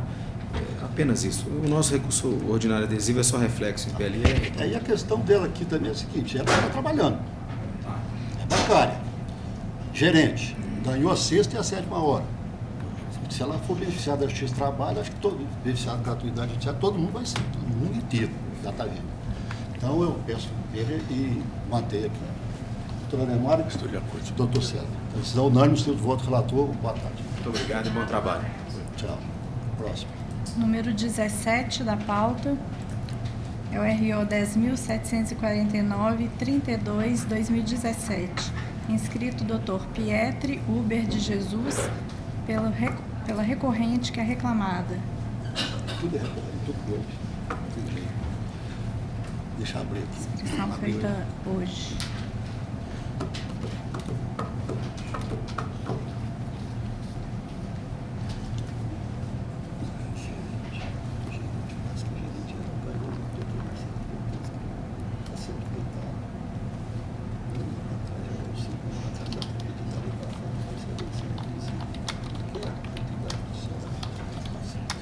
Elia Estufados Limitada e Marco Antônio de Oliveira. Com este, o recurso do mérito dou-lhe parcial provimento para excluir as horas extras e respectivos reflexos quanto ao período em que não anexados os cartões de ponto. Determinar a dedução dos valores comprovadamente pagos a título de horas extras e respectivos reflexos quanto ao interregno em que colacionados os cartões. Reduz o valor arbitrado da condenação para 2.000 e o concurso de 40 pela reclamada já pagas. E deixa eu ver aqui. Bom, só tem a palavra. Excelência, boa tarde. Boa tarde. Só para esclarecer, com relação à litigância de má-fé, foi indeferida? Tendo a reclamante apenas feito uso de meio processual, aí eu indefiro. Para esclarecer o ponto das horas extras, o período sem... No mérito dou-lhe provimento para excluir as horas extras respectivas, quanto ao período em que não anexados os cartões de ponto e determinar a dedução dos valores comprovadamente pagos a título de horas extras respectivos, quanto ao interregno que colacionados os cartões de ponto. Me parece que, deixa eu ver o que é, parece que a empresa não era obrigada a ter cartão de ponto. Não era obrigada. Exatamente por isso que eu estou te afastando. E acaba condenando... Porque eu não posso condenar por ausência de cartão de ponto quando ela não é obrigada a manter cartão de ponto. Aliás, a lei agora mudou, né? Em vez de 10 empregados, passou para 20 empregados. Mas é por isso. É só para saber a necessidade, eu vou pedir licença para esclarecer desse ponto. Era todo ponto. Com relação à ausência de cartão, não há hora Não há. extra. Quando tem cartão, é apurar pelos cartões. Vai ser a compensação É deduzido que foi pago. Vai ser deduzido que foi pago. Exatamente. Vou aguardar eventual divergência. Tem divergência, doutor César? Agora eu acho que passa para 20 pior para a empresa do que eu acho que o controle de jornada é um direito do empregador. Aí vai inverter o ano da prova e também vai ficar pior. Vai pior, porque aí... De acordo. Prova testemunhal, mas tá meus cartões não valem nada, não adianta. Pode juntar. Muito obrigado. Pode ser eletrônico, pode ser subeletrônico, pode ser de qualquer por jeito. exceção agora. Agora devia ser o seguinte, devia ser uma foto do camarada. Na hora que eu vou bater o cartão, tira a foto aqui. Impressão digital, tudo aí tá. Aí marcou. Você não viu aquele da roleta lá? Até eu verifiquei. Passa na roleta e vai bater o cartão de ponto. Depois passou na roleta, depois que bateu o cartão de ponto lá dentro, não tem jeito. Mas às vezes o empregador não tem esse interesse, porque o empregado bate o cartão de ponto antes e depois. Aí ele tem mas esse caso ali teve aquele caso. Mas aí você viu que tem a especificação do voto, né? As datas certinhas, que a empresa apurou lá. Isso é outro ponto. Bom, então a decisão unânime tem os votos relatórios. Mas tem as exceções, né? Mas a situação... mas lá ficou especificado. Mas aquela ali porque ali ela entrava e alguém batia o ponto para ela antes lá. Não, ali está visível. Bom, continuamos. Agora, as inscrições terminaram, apenas uma pendência no número 32 da pauta. Tem um de divergência que tinha feito, ele retirou, doutor Neymar retirou. Eu fiz uma análise matemática da prova. Não, Esse é qual, doutor? Não, aquele você já aquele eu retirou. tirei. Agora, esse aqui é questão do ponto. Juntou o ponto, o juiz está dando validade ao ponto. Eu estou achando que ele entendeu que uma testemunha só não seria o suficiente para invalidar os cartões de ponto. Ele que ouviu a testemunha, eu estou mantendo o entendimento dele. Só isso. Eu fiz uma análise matemática. Então, a empresa juntou o cartão de ponto. O empregado foi para o chefe da reclamante confirmou que o intervalo dela era menor que o legal. Eu entendi que ela provou, que ela conseguiu provar. Segui a ideia do juiz lá. Doutor César, como é que está votando? Está acompanhando a relatoria. Então, a doutora Neymar fica vencido nesse processo, tá? E proclamo que todos os demais, então, foram decididos em conformidade com os votos já registrados eletronicamente da minha sala. E, inclusive, os embargos declaratórios. Agora nós podemos passar, então, para a próxima sala seguinte, que é do doutor Anemar. Número 29 da pauta é o RO 10.784-21-2017. Inscrita a doutora Cristiana Frois Ferreira Gomes, pela reclamada recorrente.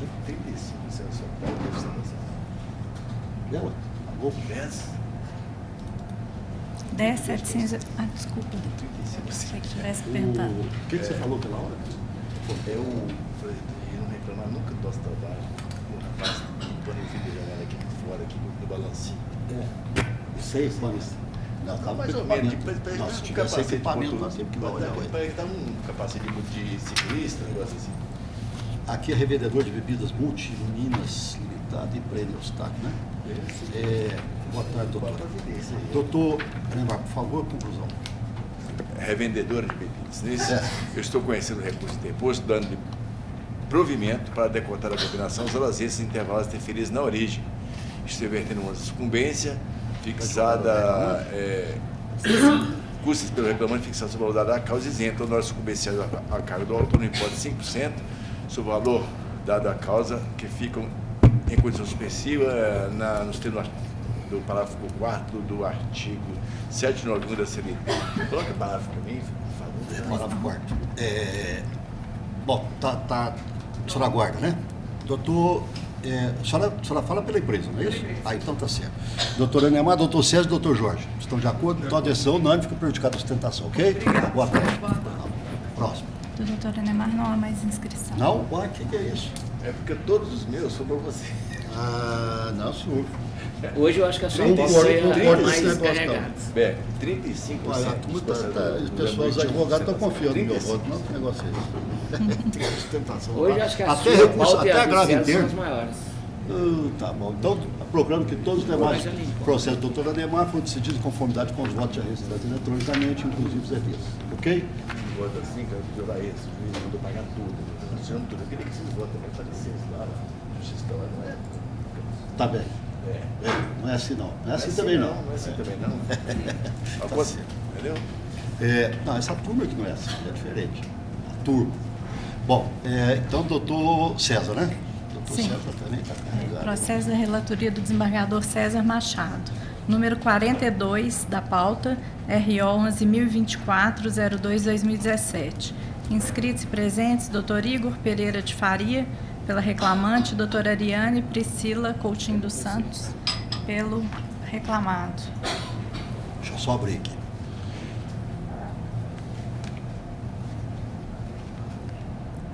Esther Soares de Azevedo, Banco Santander. Diferença salarial, discriminação, isonomia, etc.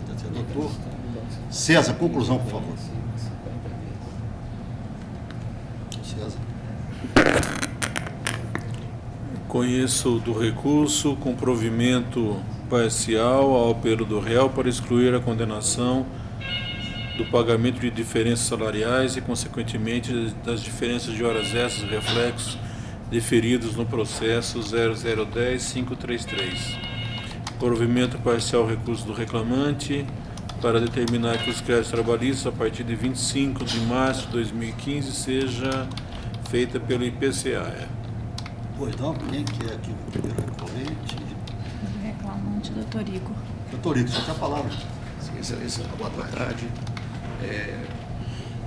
me ater aqui à questão, então, da divergência com relação ao pagamento da parcela de gratificação especial. Data venha o entendimento do ilustre relator, restou comprovado dos autos que no cargo de gerente a reclamante foi discriminada em relação aos demais colegas.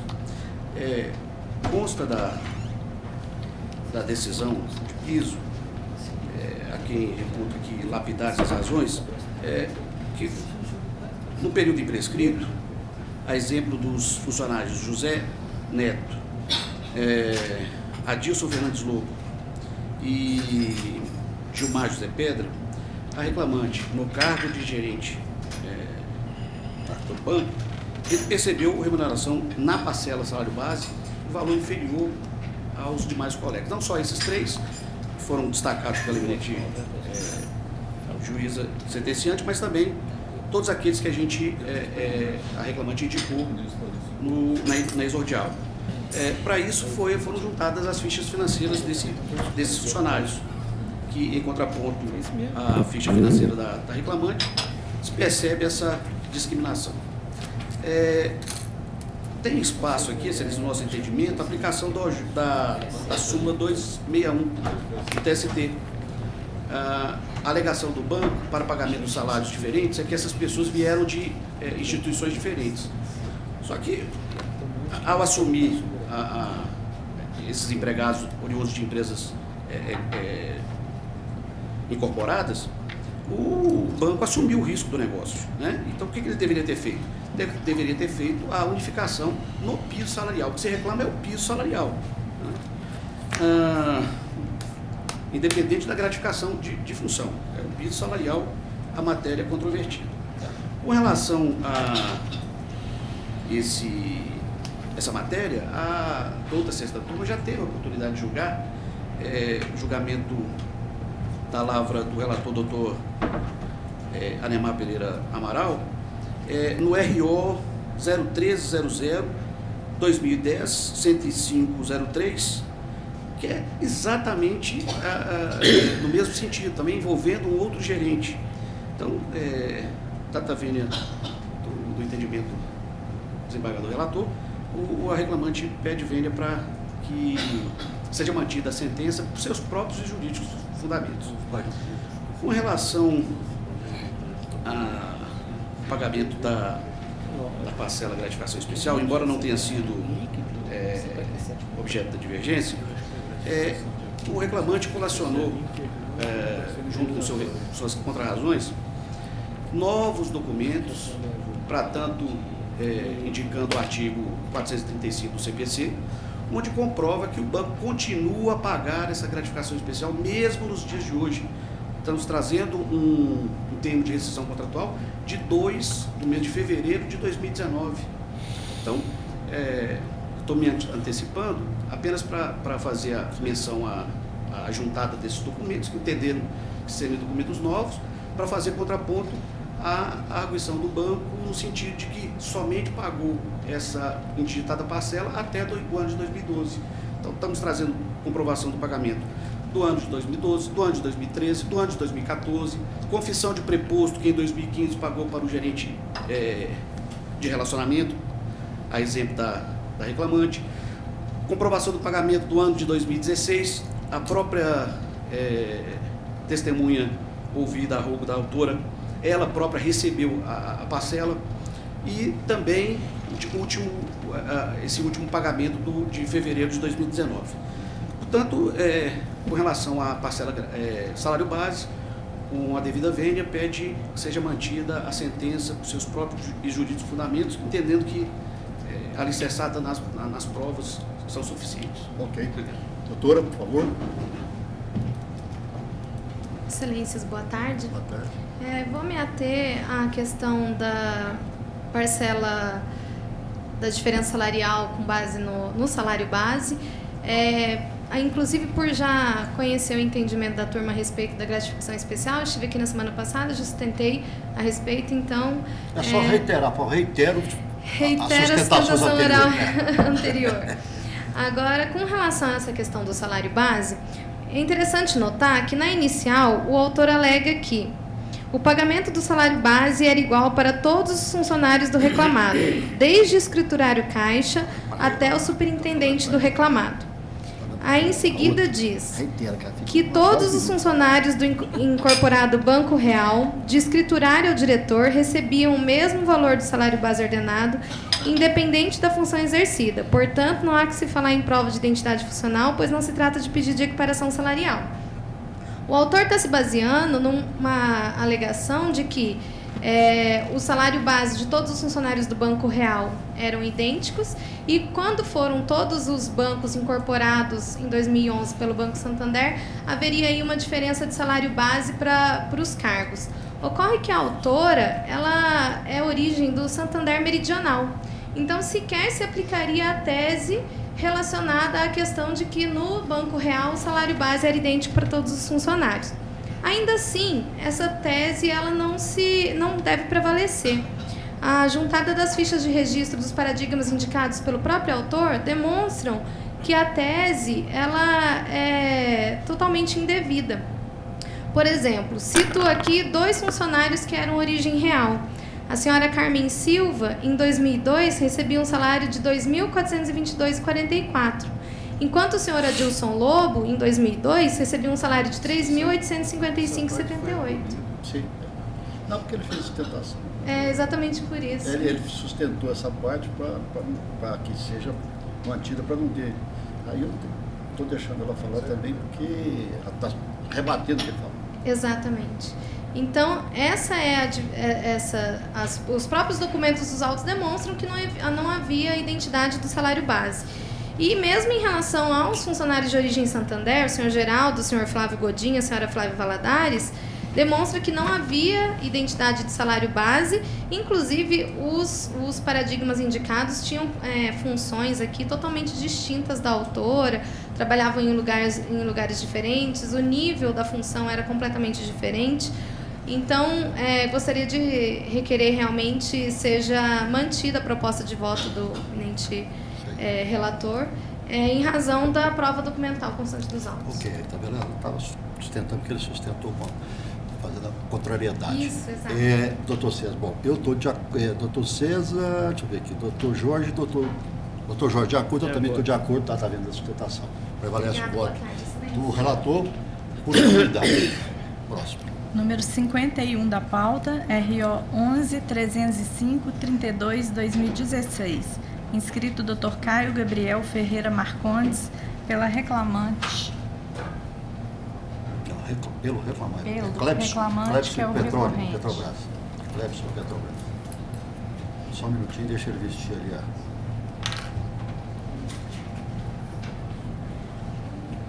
Muito bem, aqui doutor César, conclusão, por favor. Conheço os recursos no mérito, provimento parcial pelo da reclamada, para excluir a condenação das partes ao pagamento de honorários advocatícios e provimento ao recurso do autor para determinar a aplicação da TR até 24 de março de 2015 e, a partir daí, 25 de 3 de 2015, o IPCAR. Conceder os benefícios da justiça gratuita. Se eu quer se manifestar, aguarde. Só um último aspecto, excelência, conceder os benefícios da justiça gratuita. Isso. Ok. Aí, em eventual divergência, Aguardar. Tá, pois não.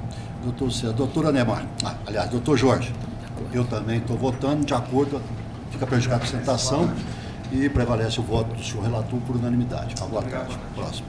Número 10 da pauta. É o RO 10.225/17/2018, inscritos Dr. Léo Honório de Almeida Leonardo, pelo reclamado, e Dr. Daniel Augusto Fonseca, pela reclamante.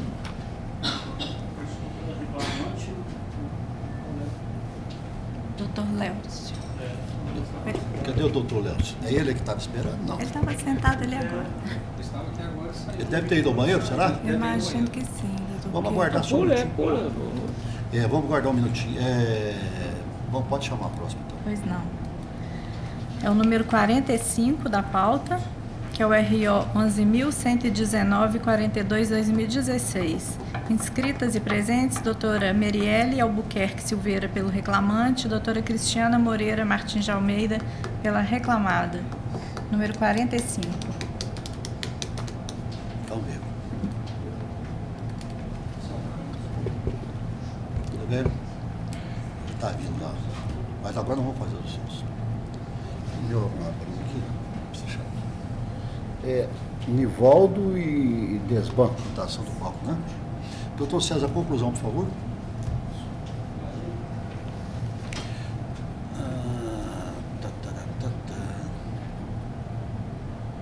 Pelo conhecimento dos recursos, exceto no apelo do autor, das fundamentações relacionadas à alteração do pacto e à falta de inscrição da ré no PAT, quanto ao auxílio-refeição. No mérito, nego provimento aos recursos, indeferindo o pedido da ré e condenação do autor ao pagamento de multa por litigância de má-fé. Bom, reclamante fala em primeiro lugar. Excelentíssimo senhor presidente, ao qual cumprimento os demais componentes dessa igreja turma, excelentíssimo senhor desembargador relator. O reclamante vem aqui na tribuna data vênia ao voto, a proposta de voto apresentada pelo ilustre relator, divergir em relação ao acúmulo de função e a invalidade dos registros de ponto.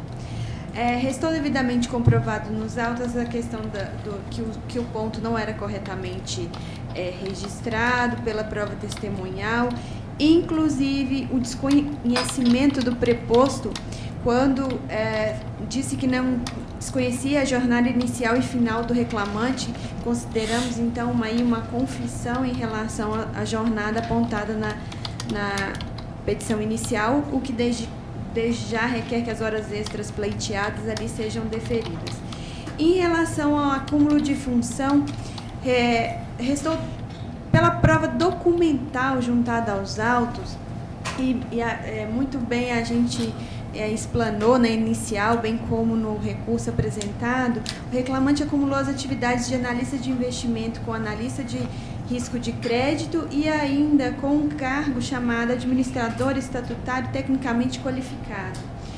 Era competência da diretoria executiva e do comitê de investimento montar um cargo só para avaliar essa questão do risco de crédito bancário, que não fez, convidando o reclamante para fazer, acumulando essa atividade também. As resoluções que foram juntadas aos autos e citadas também prevêem que a reclamada deveria ter, sim, um setor de análise de risco de crédito separado de investimento, o que não o fez, designando o reclamante para exercer tal atividade. Diante dessas singelas ponderações, pugna para que não seja acompanhada a proposta de voto do ilustre relator. Pois não, perfeitamente. Doutora, só tem a palavra. Excelentíssimo senhor presidente, a quem cumprimento, oportunidade que cumprimento todos os demais presentes. Se houver uma divergência por parte da reclamada com relação ao voto do relator, é para dar provimento ao recurso da reclamada com relação às horas extras. A questão do acúmulo de função, ela já está definida nos autos, e a testemunha ouvida que trabalhou junto com o reclamante integralmente esclareceu que ele sempre foi analista de investimento e que nunca houve outra função designada pela diretoria.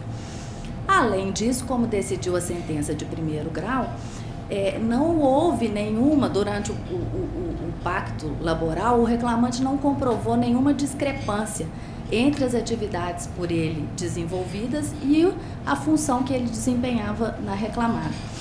A razão pela qual, se fosse o caso, atrar-se-ia o disposto no artigo 468 da CLT.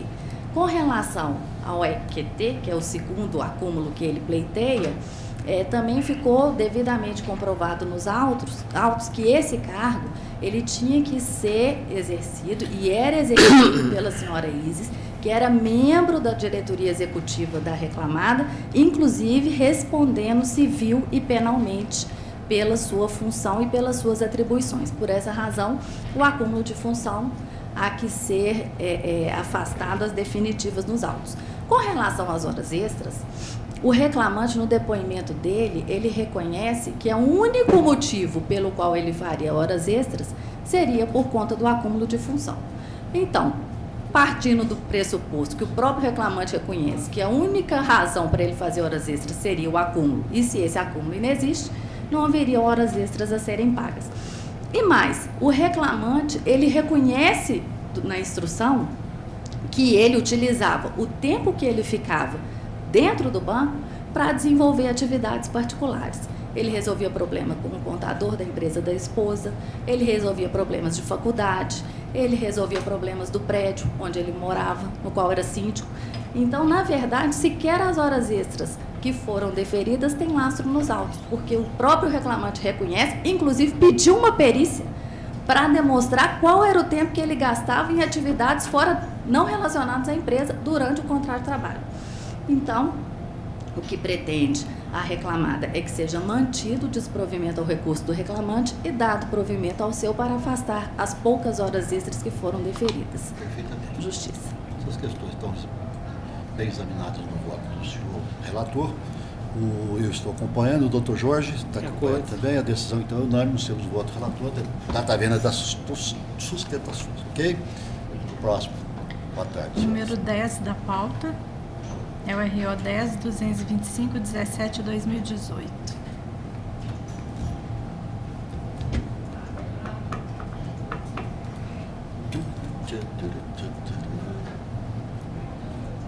Tá abrindo aqui, só um minutinho.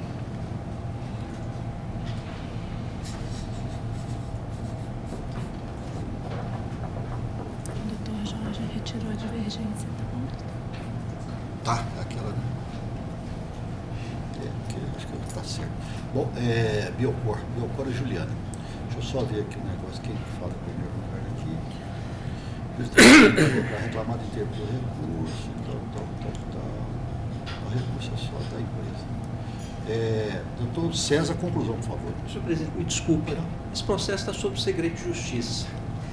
Eu queria deixa eu ver aqui. Desculpa aos colegas, mas eu faria questão de que o ambiente, na medida possível, fosse evacuado. Vou pedir desculpas aí para o pessoal, mas vocês aguardam lá fora um minutinho, por favor. Infelizmente não tem lugar para vocês sentar lá não, vocês fiquem em pé para exercitar as pernas.